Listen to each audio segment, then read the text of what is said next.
ہم آپ کی ہر توقع پوری کریں گے، لیکن میں کب تک زندہ رہوں گا؟ سلطان ایوبی نے کہا، تم کب تک زندہ رہو گے؟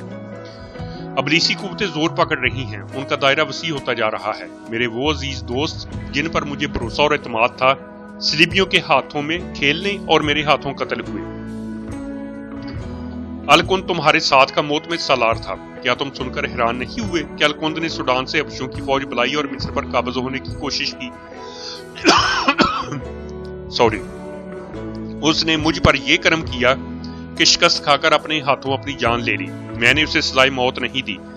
حکومت کا نشہ، دولت اور عورت اچھے اچھے انسانوں کو اندھا کر دیتی ہے۔ ایمان میں کیا رکھا ہے؟ ایمان سونے کی طرح چمکتا نہیں، عورت کی طرح عیاشی کا ذریعہ نہیں بنتا، اور ایمان بادشاہ اور فرعون نہیں بننے دیتا۔ ایک بار روح کے دروازے بند کر لو تو ایمان بیکار شے بن جاتا ہے، پھر عقل پر پردے پڑ جاتے ہیں۔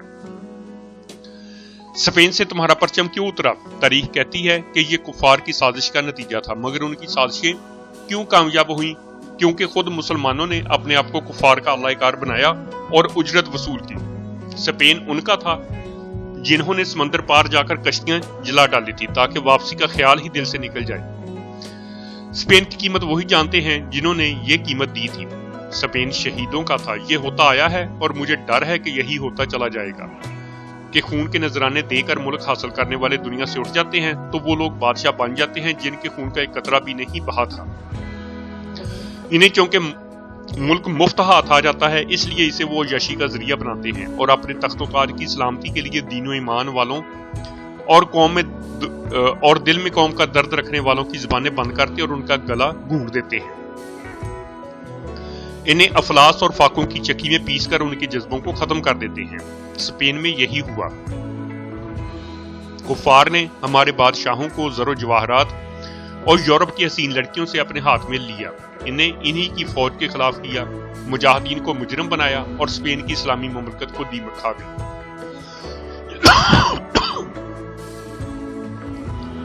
ہمارے رسول اکرم صلی اللہ علیہ وسلم کے پروانوں نے لہو کے چراغ جلا کر آدھی دنیا کو حق کی آواز سے منور کیا۔ کہاں ہیں وہ چراغ؟ ایک ایک کر کے بجھتے جا رہے ہیں۔ یہ چراغ لہو مانگتے ہیں، مگر لہو دینے والے صلیبیوں کی شراب اور عورت کے طلیسم میں گم ہو گئے ہیں۔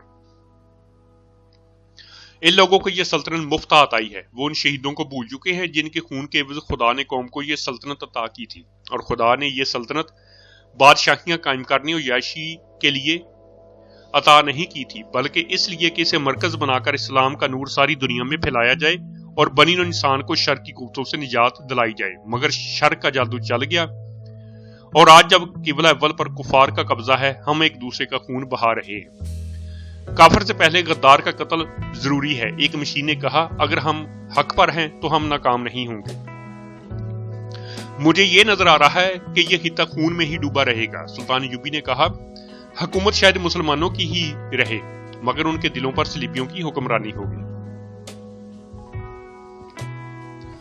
جنگی نقطہ نگاہ سے سلطان ایوبی نے اپنی فوج کو ایسی پوزیشنوں میں تقسیم کر رکھا تھا کہ کسی بھی ایسے قلعے پر جو وہ فتح کر چکا تھا دشمن براہ راست حملہ نہیں کر سکتا تھا۔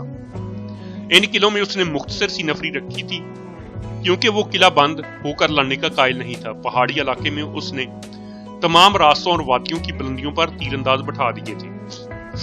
جو راستے تنگ تھے ان کے اوپر پہاڑیوں پر اس نے بہت بڑے بڑے پتھر رکھ کر کچھ آدمی بٹھا دیے تھے تاکہ دشمن گزرے تو اوپر سے پتھر لڑکا دیے جائیں۔ دمشق سے آنے والے راستے کو اس نے کمانڈو قسم کے گشتی دستوں سے محفوظ کر رکھا تھا تاکہ رسد دشمن سے محفوظ رہے۔ ایک جگہ ایسی تھی جسے حماد کے سینگ کہا جاتا تھا۔ یہ ایک وسیع وادی تھی جس میں ایک ٹکری جو خاصی بلندی تھی آگے جا کر سینگوں کی طرح دو حصوں میں تقسیم ہو گئی تھی۔ اسے سلطان ایوبی نے پھندے کی حیثیت دے رکھی تھی۔ اس نے اپنے سالاروں کو تکنیکی لحاظ سے سمجھا دیا تھا کہ دشمن باہر آ کر لڑا تو اسے اس وادی میں گھسیٹ کر لڑایا جائے گا۔ سلطان ایوبی نے تمام علاقے میں ایسی جنگوں پر پوزیشنیں قائم کر لی تھی جن سے وہ دشمن کو کسی بھی جگہ لانے پر مجبور کر سکتا تھا۔ اس اہتمام کے علاوہ اس کے چھاپا مار جوان چھوٹی چھوٹی ٹولیوں میں دور دور تک گھومتے پھرتے رہتے تھے۔ جاسوسی یعنی انٹیلیجنس کا نظام ایسا تھا کہ دشمن کے قلعوں کے اندر بھی سلطان ایوبی کے جاسوس موجود تھے جو خبریں بھیجتے رہتے تھے۔ اسے یہاں تک معلوم ہو گیا تھا کہ سلطانی کے نام نہاد دعوے دار الملک الصالح نے اپنے گورنر یعنی حران کے قلعہ دار گمشدگین کو اور موصل کے حاکم سیف الدین کو مدد کے لیے بلایا ہے اور معلوم ہوتا ہے کہ یہ دونوں کچھ شرائط کے بدلے مدد دیں گے، صرف بلاوے پر نہیں جائیں گے۔ جاسوسوں نے یہ بھی بتایا تھا کہ یہ مسلمان حکمراں اور عمرہ بظاہر اتحادی ہیں، لیکن ان کے دل آپس میں پھٹے ہوئے ہیں اور ہر ایک اپنی جنگ لڑ کر زیادہ سے زیادہ علاقے پر قابض ہونے کی فکر میں ہے، اور صلیبی نے مدد کم اور شے زیادہ دے رہے ہیں اور ان کی باہمی چپکلش کو ہوا بھی دے رہے ہیں۔ شمس الدین اور شاد بخت کی کوئی اطلاع نہیں آئی۔ سلطان ایوبی نے حسن بن عبداللہ سے پوچھا، کوئی تازہ اطلاع نہیں؟ حسن بن عبداللہ نے جواب دیا، وہ بڑی کامیابی سے اپنا کام کر رہے ہیں۔ گمشدگین نے کوئی بھی قدم اٹھایا، یہ دونوں سالار اپنا پورا کام کریں گے۔ ان کا پیغام بھی یہی تھا کہ حالات کے مطابق وہ کارروائی کریں گے۔ حسن بن عبداللہ سلطان ایوبی کی انٹیلیجنس کا سربراہ تھا، وہ علی بن سفیان کا نائب تھا۔ علی بن سفیان مصر میں تھا کیونکہ دشمن کی جاسوسی اور تقریب کاری کا زیادہ خطرہ مصر میں تھا۔ سلطان ایوبی حسن بن عبداللہ کے ساتھ باہر ٹہل رہا تھا۔ اس نے شمس الدین اور شاد بخت کا نام لیا تھا۔ یہ دونوں گمشدگین کے جرنیل تھے۔ گمشدگین کے متعلق بتایا جا چکا ہے کہ شیطان فطرت مسلمان تھا، عہدے اور رتبے کے لحاظ سے وہ گورنر تھا اور حران کے قلعے میں مقیم تھا۔ اسے قلعے میں اور باہر اس نے خاصی فوج جمع کر رکھی تھی۔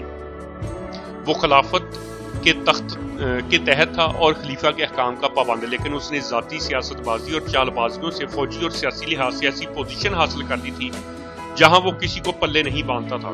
اس نے صلیبیوں کے ساتھ درپردہ گٹھ جوڑ کر رکھا تھا، یہاں تک کہ اس کے قلعے میں نور الدین زنگی کے پکڑے ہوئے صلیبی قیدی تھے، جن میں کمانڈر بھی تھے۔ زنگی فوت ہو گیا تو گمشدگین نے کسی کے حکم کے بغیر تمام قیدی رہا کر دیے۔ اس نے یہ اقدام صلیبیوں کی خوشنودی کے لیے کیا تھا، کیونکہ وہ اب صلیبیوں کے خلاف نہیں بلکہ ان سے مدد حاصل کر کے سلطان صلاح الدین ایوبی کے خلاف لڑنے کی تیاریاں کر رہا تھا۔ اس کے دو سالار تھے جو ذہانت اور جنگی اہلیت کی بدولت اس کے معتمد تھے۔ یہ دونوں بھائی تھے، ایک کا نام شمس الدین علی اور دوسرے کا شاد بخت علی تھا۔ یہ دونوں ہندوستانی مسلمان تھے۔ عراق کے اس وقت کے ایک مورخ نے عربی میں تاریخ حلب کے نام سے کتاب لکھی تھی۔ اس نے ان کا اتنا ہی ذکر کیا کہ یہ دونوں بھائی تھے اور نور الدین زنگی کی زندگی میں ہندوستان سے اس کے پاس آئے تھے۔ زنگی نے انہیں فوج میں اچھا رتبہ دے کر حران بھیج دیا تھا۔ قاضی بہاؤالدین ابن شداد نے بھی ان کا اپنی ڈائری میں ذکر کیا ہے۔ عرب میں چونکہ نام کے ساتھ باپ کا نام بھی لکھا اور بولا جاتا ہے، اس لیے ان دونوں بھائیوں کے نام تحریروں میں اس طرح آتے ہیں: شمس الدین علی ابن الضیاء اور شاد بخت علی ابن الضیاء۔ یہ اشارہ کہیں بھی نہیں ملتا کہ ضیاء کون تھا۔ تاریخ میں ان دونوں کا نام آنے کا باعث ایک واقعہ ہے جسے اس دور کے وقائع نگاروں نے قلم بند کیا ہے۔ واقعہ اس طرح ہے کہ گمشدگین منمانی کا قائل تھا۔ حران میں عملاً اسی کی حکومت تھی۔ اس نے اپنے ایک خوش آمدی اور بدنیت افسر ابن الخاشب ابو الفضل کو قاضی کا رتبہ دے دیا تھا۔ اسلام کے قاضی انصاف اور دانش کی وجہ سے مشہور تھے، لیکن ابو الفضل بے انصافی اور گمشدگین کی خوشنودی کی وجہ سے مشہور ہوا۔ اس کی بے انصافی کے قصے شمس اور شاد بخت تک بھی پہنچتے رہتے تھے، لیکن وہ خاموشی اختیار کیے رکھتے تھے۔ وہ فوج کے جرنیل تھے۔ قاضی کے فیصلوں اور شہری امور کے ساتھ ان کا کوئی تعلق نہ تھا۔ تباً بھی وہ خاموش رہنے والے انسان تھے۔ یہ مشہور تھا کہ گمشدگین پر ان کا بہت اثر ہے، اور یہ ہے بھی حقیقت کہ انہوں نے گمشدگین پر اپنا اثر پیدا کر رکھا تھا۔ ان دنوں جب سلطان ایوبی نور الدین زنگی کی وفات کے بعد 700 سواروں کے ساتھ آیا اور شام اور مصر کی وحدت کا اعلان کیا تھا، اس نے اپنے بہت سے جاسوس ان اسلامی علاقوں میں بھیج دیے تھے جو خلافت کے تحت ہوتے ہوئے ذاتی ریاستوں کی صورت اختیار کر گئے تھے۔ ان جاسوسوں کے چند ایک کارنامے سنائے جا چکے ہیں۔ ان میں سلطان ایوبی کا بھیجا ہوا انتانون نام کا ایک ترک جاسوس حران چلا گیا۔ وہ خوبرو اور وجیح جوان تھا، ترکی کے علاوہ عربی زبان روانی سے بولتا تھا۔ اس نے گمشدگین تک رسائی حاصل کر لی اور یہ کہانی سنائی کہ اس کا خاندان یروشلم میں آباد ہے جو اس وقت صلیبیوں کے قبضے میں تھا۔ اس نے بتایا کہ صلیبی وہاں مسلمانوں پر بے رحمی سے ظلم و تشدد کرتے ہیں اور بلا وجہ جسے چاہتے ہیں بگاڑ پر لگا دیتے ہیں۔ انہوں نے اس کی 2 جوان بہنوں کو اغوا کر لیا اور اس کے بھائیوں اور باپ کو بگاڑ کے لیے پکڑ لیا ہے۔ وہ فرار ہو کر یہاں تک پہنچا ہے اور صلیبیوں سے انتقام لینے کے لیے صلاح الدین ایوبی کی فوج میں شامل ہونا چاہتا ہے۔ اس نے اپنا حال حلیہ بگاڑ رکھا تھا اور پتہ چلتا تھا کہ وہ یروشلم سے پیدل آیا ہے اور بھوک اور تھکن نے اسے ادموا کر رکھا ہے۔